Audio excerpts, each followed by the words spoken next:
Bienvenidos a la ponencia Nutrición de soporte en el paciente con cáncer, enmarcada dentro del 17º Congreso Iberoamericano de Pacientes con Cáncer, organizado por GEPAC. En esta ocasión contamos con la presencia de la doctora Pilar Matía Martín, facultativo especialista de Endocrinología y Nutrición en el Hospital Clínico San Carlos, profesora en Ciencias de la Salud en la Universidad Complutense y coordinadora del Comité Científico de SEPCE, que será la encargada de ofrecernos esta sesión. Doctora, cuando usted quiera. ¿Qué tal? Buenos días. Encantada de participar en este congreso que promociona GEPAC. Siempre es un placer colaborar con los pacientes y las asociaciones de pacientes. Así que, bueno, espero que este seminario sea de interés, sobre todo mostrando una parte que no se ve en todos los pacientes con cáncer, pero que merece la pena repasar y contarles. Y, bueno, a disposición de todos los que quieran comentarme dudas, bien a través de las redes sociales o demás, como pongo al final. Lo primero es saber qué es la desnutrición relacionada con la enfermedad. Es un concepto amplio que no tiene que ver solamente con los pacientes con cáncer, sino que aparece en múltiples enfermedades crónicas, a veces también agudas, ¿no? Y que se relaciona sobre todo con dos cosas. Una es la pérdida de masa celular, que es lo que habitualmente vemos cuando un paciente pues adelgaza, ¿no? Es verdad que hay pacientes que tienen obesidad y que también pueden estar desnutridos porque han perdido una importante cantidad de células por haberse desnutrido, ¿no? Pero es verdad que también se acompaña de una pérdida de función, tanto motora, los pacientes tienen menor capacidad para moverse, pero no solamente moverse desde el punto de vista locomotor, sino que los órganos y sistemas, el intestino también se enlentece, todos los sistemas se empiezan a mover con un poquito más de dificultad. Y también es muy importante conocer que hay una pérdida de función cognitiva asociada a esta desnutrición y que esta desnutrición se puede dar por diferentes causas, generalmente eso, porque uno come menos o porque la enfermedad hace que uno gaste mal, o también puede ser porque alguien no tenga un intestino del todo funcionante y tenga dificultades para absorber lo que come. Esto es lo más habitual, de forma genérica. Desde hace algunos años se ha clasificado la desnutrición en una desnutrición que no tiene relación con la enfermedad, pues imagínense la situación de hambruna, ¿no? Por ejemplo, en una situación de inanición epidemiológica, ¿no? Como en las guerras pasadas, donde hubo una inanición tremenda. Pero nosotros nos vamos a centrar más bien en la desnutrición relacionada con la enfermedad. La desnutrición relacionada con la enfermedad que aparece en los pacientes con cáncer generalmente es esta. Es una desnutrición que cursa con inflamación. El paciente está inflamado porque tiene una enfermedad crónica y en las fases más avanzadas puede evolucionar hacia la caquexia, que es cuando ya se observa una pérdida muy importante tanto de masa muscular como de masa grasa, de tejido graso, ¿no? Y esto es donde nos vamos a centrar y donde tenemos que focalizar nuestros intentos de conseguir que el paciente mejore, sobre todo basándonos en este tratamiento, ¿no? de tratamiento nutricional un poquito avanzado. ¿Y es frecuente esta desnutrición relacionada con la enfermedad en pacientes con cáncer? Pues sí, es frecuente. Les muestro algunos estudios epidemiológicos de gran calado, por ejemplo, este hecho en Francia sobre más de casi 2.000 pacientes, donde se puede observar que en algunos tipos de tumores la frecuencia de desnutrición es muy importante. Por ejemplo, todo lo que abarca el páncreas y el tracto digestivo superior, ¿no? También los cánceres de cabeza y cuello, donde la desnutrición pues, afecta más del 50% de los pacientes estudiados, ¿no? Sin embargo, los pacientes con cáncer de próstata, con cáncer de mama, suelen ser pacientes que tienen menos cantidad de desnutrición, pero hay que estar pendiente de detectarla si se produce, ¿no? Ya ven que aquí en esta serie, pues más del 20% de mujeres con cáncer de mama podían tener esta desnutrición. En otro estudio, por ejemplo, italiano, lo que nos muestra también es que la desnutrición se relaciona con la situación del paciente, de cómo esté el tumor de avanzado, ¿no? Cuando el tumor es local, está localizado, pues existe desnutrición también, hay que tenerlo en cuenta, pero es menor que cuando el paciente tiene alguna pues extensión un poquito más allá del lecho, ¿no? del tumor inicial. Como pueden ver en la rayita gris, ¿no? En las barras grises, se ve que estos pacientes tienen una desnutrición pues mayor de lo que tienen los pacientes que no tienen esa extensión, las barritas grises oscuras, ¿no? Y como ven desde todos los puntos de vista, pues el cáncer gastroesofágico de páncreas y el cabeza y cuello pues son los que generalmente tienen más prevalencia, ¿no? de esta desnutrición.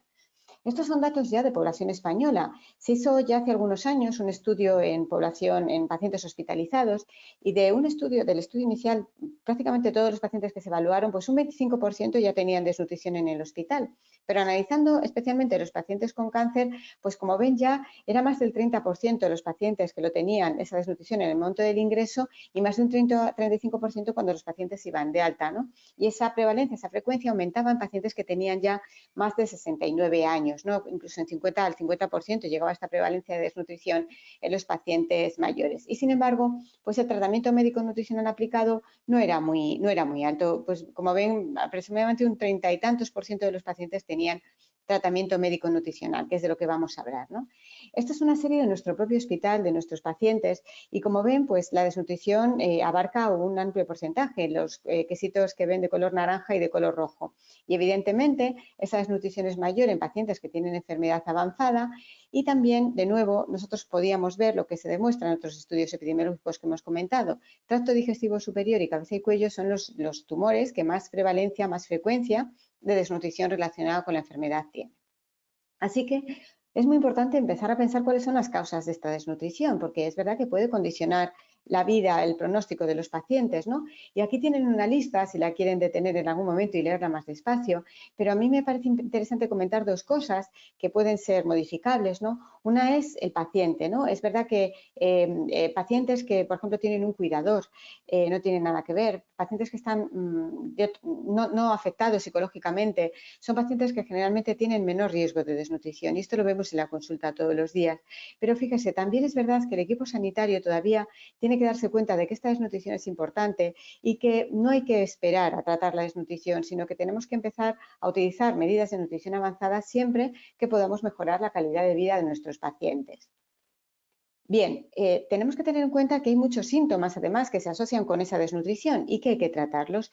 Esta es una escala que recoge una de las herramientas más habituales de valoración del estado nutricional en los pacientes con cáncer, ¿no? Y como ven, en nuestra muestra del hospital, esta que le comentaba anteriormente, más del 70% de los pacientes tenían dificultades para la ingesta. Y les quiero llamar la atención de que, efectivamente, todos los pacientes, había una diferencia relevante en los síntomas que presentaban los pacientes bien nutridos frente a los que estaban desnutridos. Pero fíjense en la prevalencia de depresión. Es mucho más frecuente en los pacientes que están desnutridos. Y ese es un tratamiento que se puede instaurar, se puede consultar con equipos especializados que pueden ayudar a tratar estos cuadros depresivos que a veces limitan en gran medida pues, la nutrición, una nutrición correcta, ¿no? Y entonces se hace un círculo vicioso donde es más difícil salir. Y cuando nosotros vamos a empezar a hacer un tratamiento avanzado nutricional, ¿qué es lo que valoramos? Pues este es un esquema básico de lo que hacemos habitualmente en las unidades de nutrición. Primero hacemos un cribado, es decir, una herramienta sencilla que nos permita detectar rápidamente qué pacientes tienen riesgo. En aquellos pacientes que tienen riesgo, lo que hacemos es una valoración nutricional más avanzada donde tenemos que ver muchas cosas, no solamente una. Después planteamos un tratamiento nutricional y después tenemos que evaluar y continuar esos cuidados. Y siempre evaluando si el tratamiento merece la pena o realmente pues, no está sirviendo para nada y puede estar deteriorando la calidad de vida del paciente. Como ven, este es un esquema más moderno de lo que se ha dado en llamar el tratamiento, primero la valoración, para llegar a un tratamiento multimodal en pacientes con cáncer.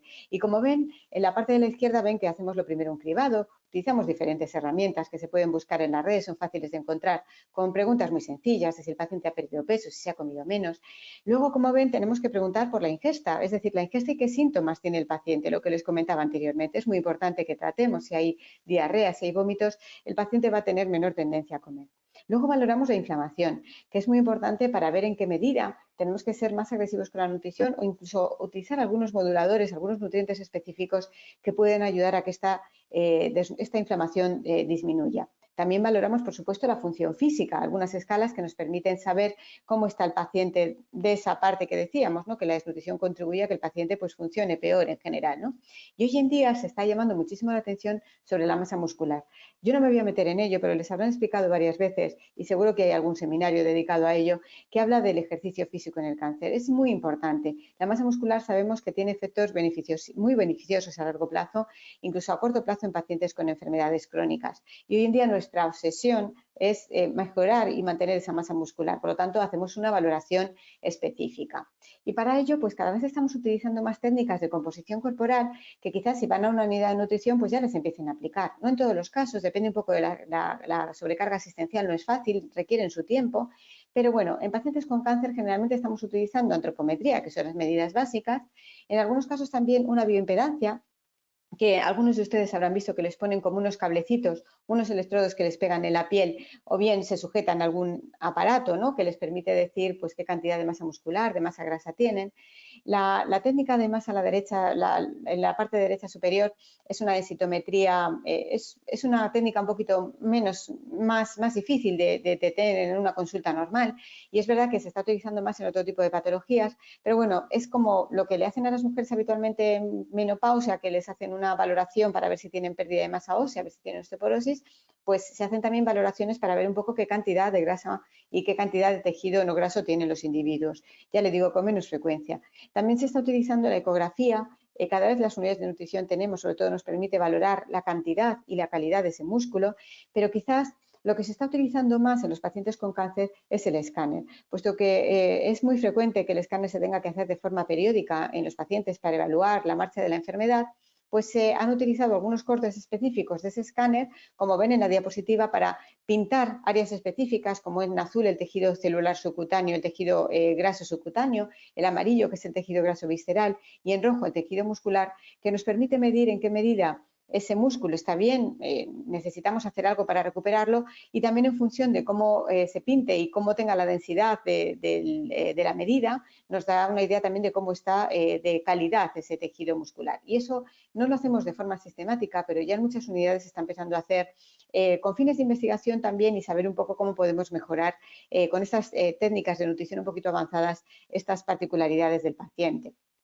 Y bueno, para la valoración de la masa, de la fuerza, valoramos como con las técnicas anteriores la masa muscular, pero para nosotros es muy importante también saber cómo funciona ese músculo, ¿no? Y seguramente también en alguna unidad ya les han hecho a algunos de ustedes una valoración de la fuerza muscular mediante dinamometría, con estos aparatos que ven a la izquierda. Quizás el más común es el de arriba, el superior, que es un aparato que se llama Hammer, y que nos permite medir qué fuerza muscular tienen los pacientes que atendemos y en qué medida mejoran o empeoran, ¿no?, en función de nuestras intervenciones, ¿no? Y como ven, les pongo aquí una tabla hecha con población española, sobre población española, para definir un poquito percentiles por debajo y por encima de los valores normales, ¿no? En algunos casos, cuando no tenemos dinamómetro a mano, hacemos una técnica que es la del test de la silla, que consiste en levantarse y sentarse en una silla varias veces para ver en qué medida el paciente pues, puede realizar la técnica de forma correcta o tiene una disminución de la función por bien desnutrición o por cualquier otra situación intercurrente. Bien, ¿y qué más valoramos? Pues valoramos muchas más cosas. Aparte de lo que les decía, de valorar cuál es la situación del paciente en su domicilio, si tiene cuidadores, si puede ir a comprarse la comida, si puede cocinársela, si no tiene ayuda. También valoramos una cosa muy importante en pacientes con cáncer, sobre todo en los pacientes que tienen cáncer de cabeza y cuello, y también los pacientes que tienen tumores esofágicos, por ejemplo, que es la posibilidad de que tengan disfagia, dificultad para tragar, ¿no?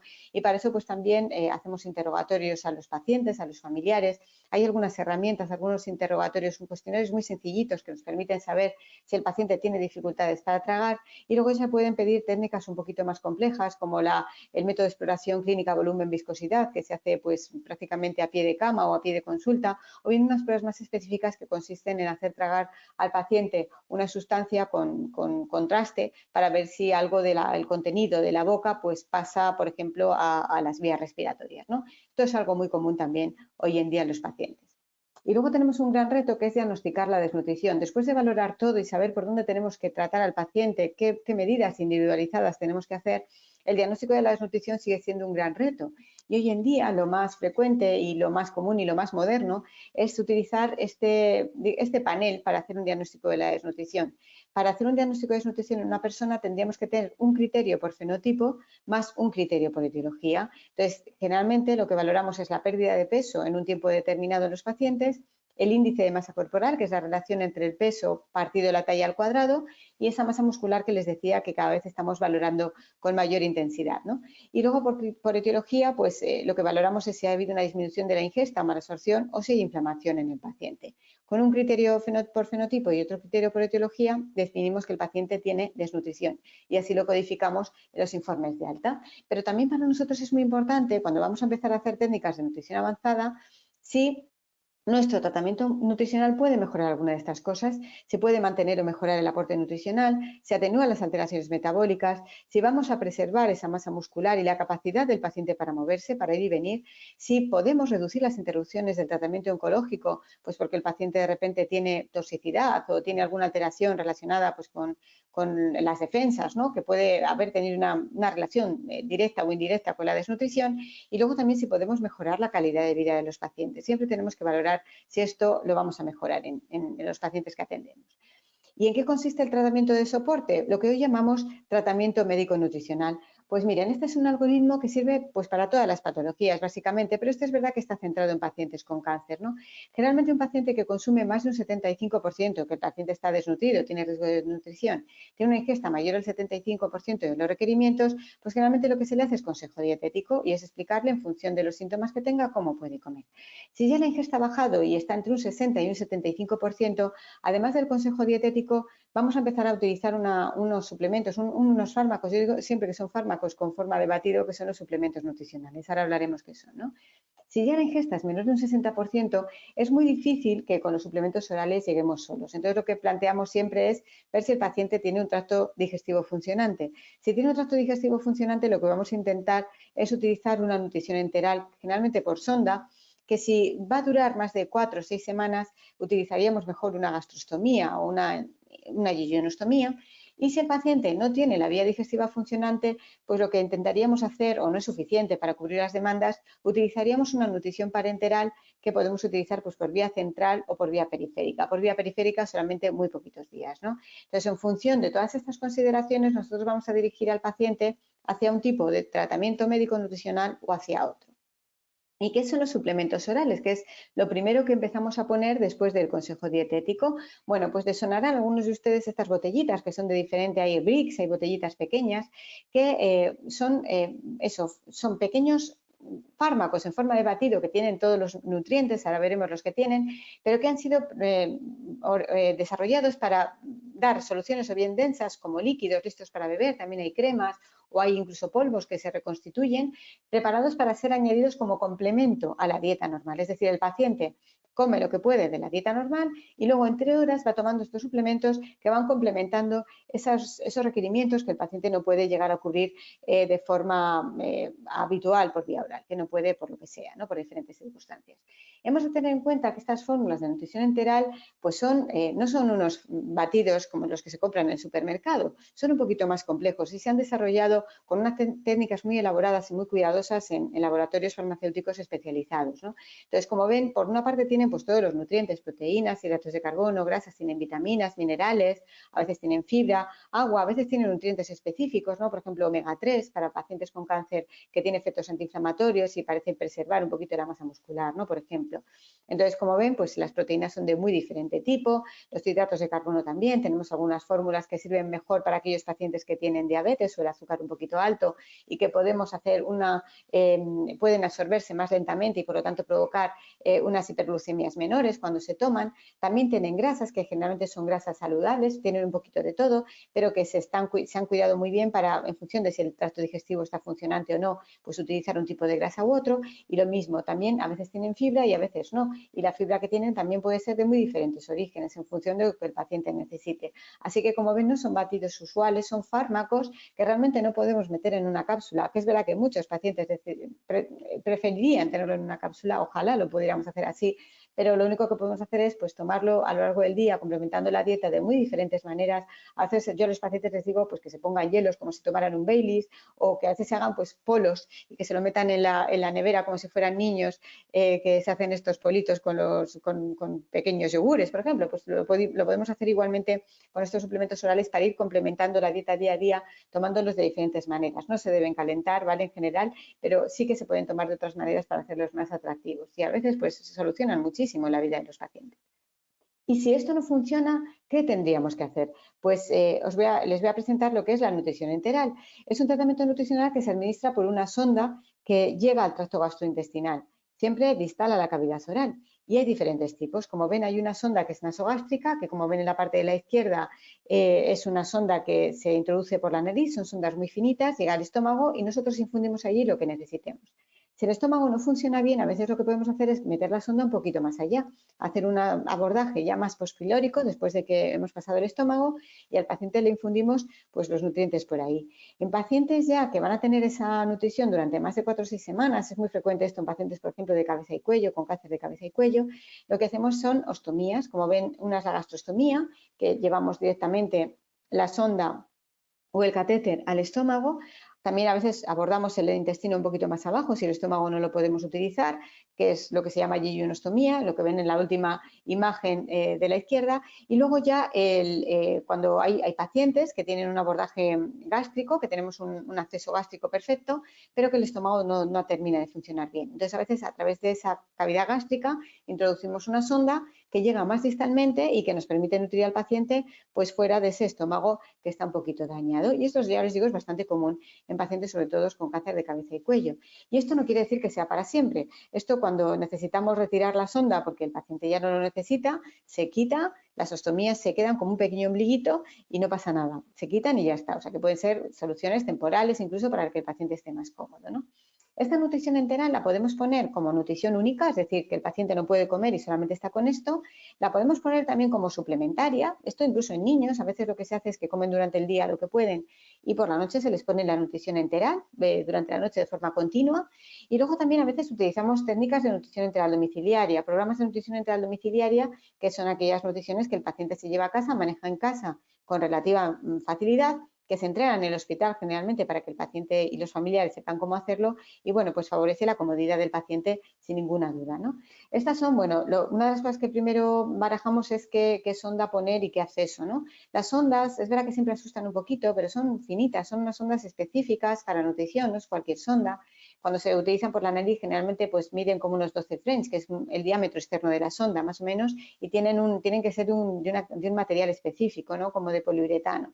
Y cuando hacemos accesos gástricos, pues como ven tenemos la sonda clásica abajo, como ven que es una sonda que sobresale, queda pues por fuera de la piel y se utiliza como una nutrilínea por donde se infunde la nutrición, pero en algunos pacientes que nos lo requieren, después de haber puesto una primera sonda, a veces ponemos como un botoncito, que es una sonda, realmente se conecta a un alargador, que bueno, podemos poner una nutrición a las horas que el paciente lo requiera, pero durante el día apenas se nota y es como un botoncito que el paciente lleva a la piel y que luego se conecta a la nutrilínea para poner la nutrición, ¿no? También tenemos que ver cómo lo vamos a administrar. Lo más habitual en los pacientes que se van a domicilio es utilizar la nutrición discontinua, bien por gravedad, que cae durante unas horas, ¿no? Con una bolsa se pone en un contenedor, o incluso los mismos preparados, las bolsas de nutrición enteral que se conectan con estos sistemas específicos de nutrición, todo el morado, acuérdense del color morado para la nutrición enteral que nos garantiza que lo que vamos a infundir es para vía enteral y no para vía parenteral, no es para vía venosa. Y se conecta, bueno, pues generalmente durante un rato, una hora y media, a veces 2 horas, se conecta y el paciente pues le va cayendo. Pero es verdad que cada vez estamos utilizando más bolus, es decir, que el paciente, o bien por jeringuilla o algunos instrumentos un poquito más avanzados que empiezan a aparecer ahora, para que no tenga que montar toda la parafernalia que supone la bolsa, colgarla y demás, a veces se está poniendo con jeringas específicas de forma lenta, pero que a veces los pacientes pues toleran mucho mejor y están más cómodos porque no tienen que complicarse mucho la vida en el día a día, ¿no? A veces también utilizamos nutriciones centrales continuas durante 24 horas, sobre todo cuando se infunden más allá del estómago, donde no hay tanta capacidad, o bien incluso cíclica, ¿no? Pues durante unas horas el paciente come lo que puede y el resto del día se infunde una nutrición complementaria para que pueda estar pues también cómodo, ¿no? En domicilio. Hay que acordarse de que, y ustedes también recuerden siempre, si alguna vez alguno de sus familiares o ustedes necesitan una sonda, recuerden siempre antes de irse de alta o cuando alguien les prescriba un tratamiento, que les indiquen cómo poner esos tratamientos, esos fármacos por vía enteral. Acuérdense de que cualquier preparado, cualquier fármaco que esté preparado para una liberación prolongada nunca debe triturarse, nunca jamás triturarse y administrarse por sonda, porque puede dar lugar a problemas de seguridad. Pero los médicos y el personal de enfermería sabrá cómo decirles cómo administrar esos fármacos, ¿vale? Y otra de las cosas que también sucede en los pacientes que tienen nutrición enteral a veces es que pueden tener diarrea, ¿no? La diarrea es un gran reto en los pacientes que tienen nutrición enteral, no siempre se debe a la nutrición enteral, pero es verdad que se asocia con ella, ¿no? Y aquí les muestro pues un algoritmo de cómo nosotros valoramos primero que el abdomen esté bien, luego valoramos si hay algún germen que puede estar condicionando, si el paciente ha hecho una impactación fecal y tiene una diarrea enfermera por rebosamiento, y a veces pues tenemos que mirar si hay fármacos, ¿no?, laxantes que se utilicen muy a menudo, ver si pues no están siendo una de las fuentes posibles, ¿no?, de error y que condicionen todo esto, ¿no? Pero vamos, tenemos algoritmos para valorar y hacer un tratamiento eficaz. Existen guías en el Sistema Nacional de Salud para la nutrición enteral domiciliaria, es algo muy importante. Y vamos a pasar un poquito por encima de lo que es la nutrición parenteral. Este es un tratamiento más avanzado, que es un tratamiento complejo y que requiere de la interrelación de farmacia y la unidad de nutrición. Es muy importante que estemos conectados. Como ven, la nutrición artificial tiene también todos los nutrientes que hemos comentado anteriormente, pero en lugar de tener proteínas enteras, lo que tiene son aminoácidos y se utiliza como fuente de hidratos de carbono la glucosa. También esta nutrición se puede administrar como fuente única de nutrición o puede ser una nutrición complementaria, ¿no? Y generalmente la vamos a utilizar por vía central, porque a lo largo de varios días la vía venosa periférica se puede dañar, ¿no? Las nutriciones además pueden ser algunas que compramos y las administramos tal cual, eso es muy poco frecuente en pacientes, por ejemplo, en domicilio, pero sí que normalmente las unidades de nutrición con farmacia elaboramos algunas individualizadas para el paciente y en muchos casos, casi yo diría que en 100%, se llevan ya a domicilio, ¿no? Se utiliza cuando el paciente tiene un intestino que no es o está totalmente inservible, no sirve para poner la nutrición artificial, la nutrición oral o la nutrición enteral, o bien cuando está parcialmente alterado, ¿no? Y, por ejemplo, en situaciones de mucositis grave, donde la nutrición enteral no funciona tampoco, también lo utilizamos de forma frecuente, ¿no? Y en algunos pacientes, pues de forma complementaria, ¿no? En cáncer de estómago, de páncreas, donde a veces no es posible comer todo lo que el paciente requiere, también lo podemos utilizar. Lo primero que tenemos que tener claro es qué nutrición vamos a poner, la bolsa, ¿no? Qué vía vamos a utilizar. A veces se pueden utilizar los mismos portacaz de los pacientes para infundir la quimioterapia, pero por ejemplo a nosotros en nuestro caso no nos gusta mucho porque a veces se puede contaminar y es más difícil manejar un catéter implantado.